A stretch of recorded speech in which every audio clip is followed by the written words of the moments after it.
মই কিন্তু জীৱনত 150 টকাৰ চাহ মই খাই পোৱা নাই। কিন্তু আপোনাৰ যদি ইমান লিপচা আছে, আপোনাৰ যদি ইমান যদি হেৰি আছে, আপুনি 150 নহয় 500 টকাৰো খাব পাৰে। মুম্বাইত তাজত গৈ পেলাই বা আপুনি 1000 টকাৰ চাহৰ কাপো খাব পাৰে। আমি যিহেতু অসমৰ মানুহ, আমি তেনেকুৱাকৈ 150 টকা বা 500 টকাত আমি চাহ আগে বেছি কিনি খোৱা নাই আৰু নাখাওঁ।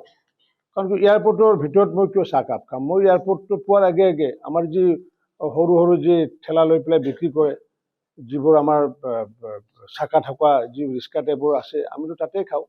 গতিকে এতিয়া তেওঁলোকৰ কথা বেলেগ, তেওঁলোকে 150 টকা চাহ যদি খাইছে, মই জীৱনত 150 টকা চাহ খায়ো পোৱা নাই আৰু জীৱনত বাচি থকা পৰ্যন্ত নাখাওঁ। কাৰণ সেইটো খোৱাটো মোৰ কাৰণে উচিত নহ'ব। কাৰণ কিয় আমি 150 টকাৰ চাহ খোৱাৰ প্ৰয়োজন নাই। এতিয়া গৌৰৱ গগৈ যদি 150 টকাৰ চাহ খাইছে, কাৰণ তেওঁ নিশ্চিত ওপৰত 150 টকাৰ কথা কৈছে, যিহেতু নিশ্চিত ওপৰত তেওঁ খাইছে চাগে, তেওঁ বা তাতকৈ বেছি খাইছে, হয়তো তেওঁ বেলেগত বেছিকৈ খাইছে, হয়তো পাকিস্তানত হয়তো আৰু হয়তো বেছিকৈ খাইছে, কাৰণ যিহেতু দৰিদ্ৰ দেশ এখন, সেইটোৰ তুলনা হয়তো কৰিছে তেওঁ। গতিকে সেইকাৰণে মই কিন্তু আজিলৈ 150 টকাৰ চাহ খোৱাও নাই। আমি দৰকাৰ হ'লে বাহিৰত যি আমাৰ ৰিক্সা দৰে যিবোৰ আমাৰ বিক্ৰী কৰে, মাটিৰ কাপত বিক্ৰী কৰে, আমি 5 টকা 7 টকাত খাওঁ। অলপ বেছি থলথলীয়া চাহ হ'লে হয়তো 10 টকীয়া হয়গৈ, কিন্তু আমি সেইটো চাহ খোৱা নাই। গতিকে এইটো এটা অসম্ভৱ আৰু অবাস্তৱ কথা এটা। মূলগতভাৱে সেইটোৱে। গতিকে তেওঁলোকৰ ইমান ধাৰণা নাই, কাৰণ কিয় ৰাষ্ট্ৰৰ সন্দৰ্ভত তেওঁলোকৰতো জ্ঞানে নাই। এখন ৰাষ্ট্ৰনো কি বা ভাৰত মাতা কি, সেই সন্দৰ্ভত তেওঁলোকৰ জ্ঞানে নাই। গতিকে তেওঁলোকৰ ধাৰণাটো সুকীয়া হ'ব, আমাৰ ধাৰণাটো সুকীয়া। আমি কৈছোঁ যে nation first, party next, individual last. তেওঁলোকৰ কথা হৈছে কি যে ৰাহুল ফাৰ্ষ্ট, পাব্লিক নেক্সট, তাৰপিছত হৈছে দেশ হৈছে তেওঁলোকৰ লাষ্ট। গতিকে তেওঁলোকৰ দৰ্শনৰ লগত আমাৰ দৰ্শন নিমিলে। কিন্তু জীৱনত 150 টকাৰ চাহ মই খাই পোৱা নাই।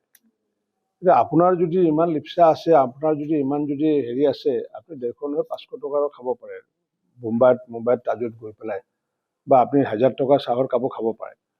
আমি যিহেতু অসমৰ মানুহ, আমি তেনেকুৱাকৈ 150 টকা বা 500 টকাত আমি চাহ আগে বেছি কিনি খোৱা নাই আৰু নাখাওঁ। কাৰণ এয়াৰপৰ্টৰ ভিতৰত মই কিয় চাহকাপ খাম? মই এয়াৰপৰ্টটো পোৱাৰ আগে আগে আমাৰ যি সৰু সৰু যি ঠেলা লৈ পেলাই বিক্ৰী কৰে, যিবোৰ আমাৰ চাকা থকা যি ৰিক্সা টাইপৰ আছে, আমিতো তাতেই খাওঁ।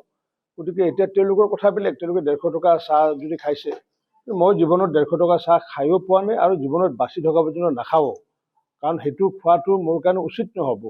কাৰণ কিয় আমি 150 টকাৰ চাহ খোৱাৰ প্ৰয়োজন নাই। এতিয়া গৌৰৱ গগৈ যদি 150 টকাৰ চাহ খাইছে, কাৰণ তেওঁ নিশ্চিত ওপৰত 150 টকাৰ কথা কৈছে, যিহেতু নিশ্চিত ওপৰত তেওঁ খাইছে চাগে, তেওঁ বা তাতকৈ বেছি খাইছে, হয়তো তেওঁ বেলেগত বেছিকৈ খাইছে, হয়তো পাকিস্তানত হয়তো আৰু হয়তো বেছিকৈ খাইছে, কাৰণ যিহেতু দৰিদ্ৰ দেশ এখন, সেইটোৰ তুলনা হয়তো কৰিছে তেওঁ।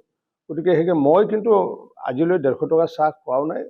আমি দৰকাৰ হ'লে বাহিৰত যি আমাৰ ৰিক্সা দৰে যিবোৰ আমাৰ বিক্ৰী কৰে, মাটিৰ কাপত বিক্ৰী কৰে, আমি 5 টকা 7 টকাত খাওঁ। অলপ বেছি থলথলীয়া চাহ হ'লে হয়তো 10 টকীয়া হয়গৈ, কিন্তু আমি সেইটো চাহ খোৱা নাই। গতিকে এইটো এটা অসম্ভৱ আৰু অবাস্তৱ কথা এটা।